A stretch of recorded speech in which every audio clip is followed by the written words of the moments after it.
জনপ্রিয় অভিনেত্রী মেহজাবিন চৌধুরীর নামে গ্রেপ্তারি পরোয়ানা জারি হয়েছে গত রোববার 16 নভেম্বর।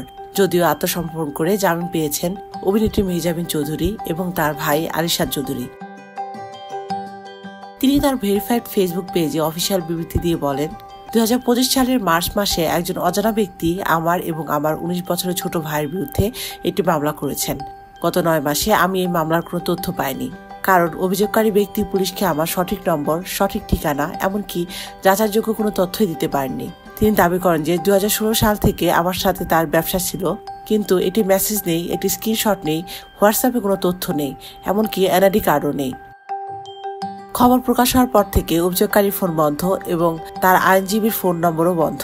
তিনি দাবি করেছেন, আমাকে 27 লাখ টাকা দিয়েছেন, কিন্তু দেখাতে পারেননি কোনো ব্যাংক লেনদেন, বিকাশ, চেক চুক্তি, রসিদ, এমনকি কোনো সাক্ষী। তিনি আরও দাবি করেন যে 11 ফেব্রুয়ারি আমি তাকে চোখ বেঁধে হাতিঝিলে নিয়ে গিয়েছিলাম, কিন্তু হাতিঝিল হলো ঢাকার সবচেয়ে সিসিটিভি নিয়ন্ত্রিত এলাকা, তারপরে 1 সেকেন্ডের ফুটেজও নেই। গত 9 মাসে আমি পাইনি। এটি পুলিশ কলও না, এটি কোর্ট নোটিশও না। তারপরও যখন জানতে পারলাম যে একটি অ্যারেস্ট ওয়ারেন্ট আছে, আমি আইনকে সম্মান করে জামিন পেয়েছি। বন্ধুরা, প্রমাণ ছাড়া দায়ের করা মামলা সত্য হয় না। আমার বিশ্বাস আদালতে সব খুবই দ্রুত পরিষ্কার হবে।